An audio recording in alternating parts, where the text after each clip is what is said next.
Oke, selamat siang Pak Kabid Pembinaan SD ya. Ya. Ini bukan rumor, saya kira bahwa fakta yang di lapangan terjadi adanya penghapusan Korwil atau pembubaran Korwil. Ini pandangan dari Pak Kabid sendiri bagaimana nih kira-kira? Siap. Pertama mungkin terkait dengan dinamika struktural ya yang terus berubah dari pertama ketika tidak adanya Korwil kemudian juga berubah menjadi Korwil. Ini tentu harus kita sikapi oleh dinas, terutama ya dinas pendidikan. Mau tidak mau harus menyesuaikan dengan sistem itu. Kami yang selama ini SD itu bersentuhan langsung dengan Korwil tentunya sangat ada kondisi yang terputus Pak, karena koordinasi selama ini yang dilakukan terutama untuk para kepala sekolah atau satuan pendidikan yang ada di semua wilayah di Kabupaten Subang yang berjumlah kurang lebih 817 sekolah. Ini tentunya membutuhkan ekstra ordinary khususnya bidang SD, bagaimana sistem yang berjalan ini bisa tersampaikan lah, terutama terkait dengan proses pembelajaran, administrasi dan sebagainya. Ini akan kita tata lagi mau tidak mau, karena ini sudah menjadi keputusan, sudah dikeluarkannya Perbub,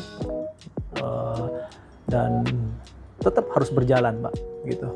Pak Kabid, terkait dengan sekolah mungkin, kalau toh seandainya dinas pendidikan sendiri menjangkau pembinaannya itu kan terlalu jauh, makanya adanya Korwil di Kecamatan Kinyapandan itu kan saya kira lebih berkompeten. Nah sekarang ini dihapus, tidak ada Korwil, ini nanti untuk pembinaan ke bawahnya ini bagaimana ini? Gini Pak, kalau saya lihat di dalam tupoksi Korwil sendiri itu hanya sifatnya koordinatif Pak. Tugas terkait dengan proses pembinaan, pembelajaran dan sebagainya sebetulnya kan kita juga pertama di tataran kepala satuan pendidikan juga ada K3S yang mengkoordinir lah gitu ya. Itu pertama. Kedua juga jangan lupa kita melupakan bahwa kita punya pengawas Pak.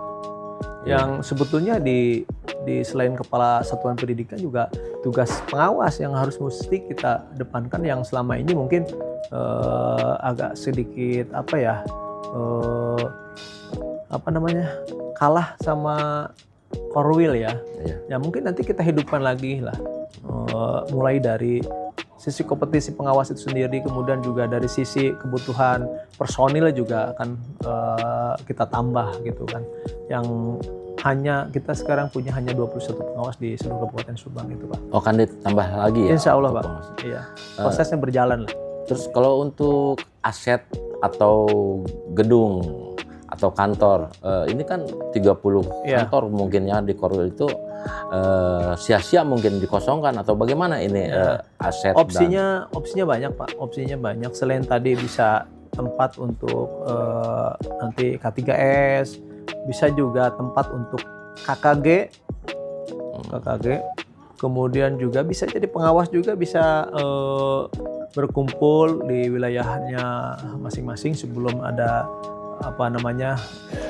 musyawarah di tingkat kabupaten gitu. Terkait teknisnya mungkin ada di aset ataupun juga di Umpeng mungkin Pak itu. Nah itu Korwil dan stafnya di situ dikemanakan itu? Dipindahkan atau ditempatkan di dinas pendidikan atau kemana?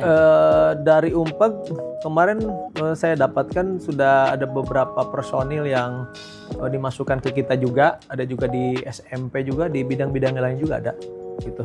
Terkait dengan stafnya mungkin ASN disesuaikan dengan kelas jabatannya Pak, ada juga yang di sekolah-sekolah baik itu SD ataupun SMP, atau mungkin ada staf yang masuk ke gabung di dinas ini Pak. Pak Kabid, menurut kacamatanya Pak Kabid nih, kalau Korwil ditiadakan ini mempengaruhi nggak dalam artian pekerjaan atau pengawasan atau pembinaan terhadap sekolahnya? Dalam kondisi terkini mungkin karena sudah berjalan, sistem sudah berjalan ya, pasti ada sisi kehilangan Pak. Tapi sekali lagi yang namanya dinamika struktural terus berubah Pak, berjalan. Kita sesuaikan dengan kondisi zaman. Hasil pembubaran juga, pencabutan juga bukan hasil serta-merta begitu saja, tetapi hasil kajian yang begitu panjang, komprehensif saya kira. Melibatkan tidak hanya dinas pendidikan, juga BKBSDM, juga tak lupa bagian organisasi yang mengurus tata kelola organisasi di kabupaten atau di Pemda. Kemudian juga bagian hukum, dan ini hasil tahan bersama lah gitu. Pak Kabid, kalau untuk strategi rencana apa nih setelah ada pembubaran ini? Kita coba akan bergerak, kita menyolidkan di pertama mungkin dengan K3S, kelompok kerja kepala sekolah yang ada di setiap wilayah kecamatan. Kemudian juga kita dengan pengawas tentunya akan disolidkan lagi, akan lakukan uji kompetensi bahwa supaya pengawas bekerja secara maksimal, tidak lain dan tidak bukan untuk anak kita di sekolah bisa mendapatkan pembelajaran yang baik sesuai dengan kurikulum Merdeka dan lain sebagainya. Gitu. Pak Kabid, pesan apa sih untuk sekolah setelah ditinggalkan Korwil?